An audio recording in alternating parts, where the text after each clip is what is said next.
A gay man is excused from jury duty here in New York because he says discrimination against gays makes him a second-class citizen, and he is unable to be impartial as a result. The man is Jonathan Lovitz, and he actually is with me in studio right now. Jonathan, good to have you on, and we really appreciate you coming on to talk with us about this.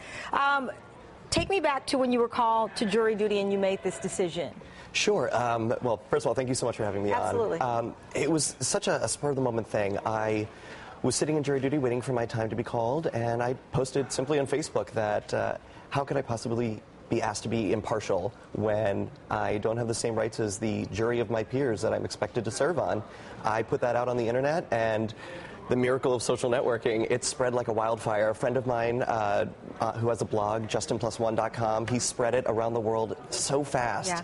And, I mean, the praise was pouring in from people saying this was the right stand to take. Well, and that's the reaction you got after you told other people, but there you are. You've been called for jury duty on your way in, on the subway or driving. Were you thinking about this, or was this a spontaneous move on your part? It was so spur of the moment. I was literally, I was shaking. I was trembling when they got to the point where they said, is anyone in the room incapable of being impartial when they serve on a jury? And it just came out of me so spontaneously. I just said, I can't. I'm sorry. What was the reaction? There were people in the room that after we left, some gave me a high five and a hug, and other people that at the time just shrugged and went, ugh, and I can't believe it, which is to be expected. But I never intended to be an activist.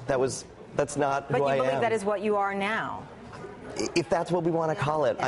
I'm just a young gay man who saw some inequality in the state and the country and felt that's what was in my heart to say. We consulted a couple of our legal analysts here on MSNBC, and they've said conclusively if a person is considered to have a bias or have something extreme, it's up to the judge's discretion to throw that person off the jury, that you can bring up these issues. And again, it's up to the judge as to whether or not they keep you on the jury pool. You stuck around for 2 days, you said. I did, 2 full days. I know a lot of people are out there saying, oh, you just did it to get excused and walked away, and that couldn't be further from the truth. Yeah. I mean, we have certain civic responsibilities like paying our taxes and serving on juries, and I think everyone is obligated to participate.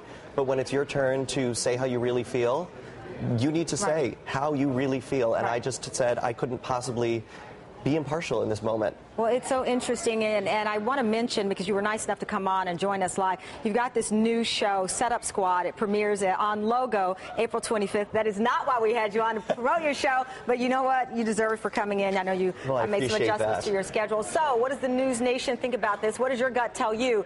Should being a gay person be a reason, an exemption from serving jury duty because you feel that you're a second-class citizen? Go to newsnation.msnbc.com to cast your vote and tell us if you agree with Jonathan Lovitz. Thanks, Jonathan. Thank you. And take a look at what the NewsNation is saying about yesterday's gut check.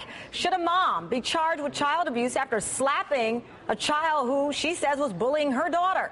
38% of you, which is a lot, said yes. 62% of you apparently are reasonable and rational. Said no, it's not a good idea to slap someone else's child.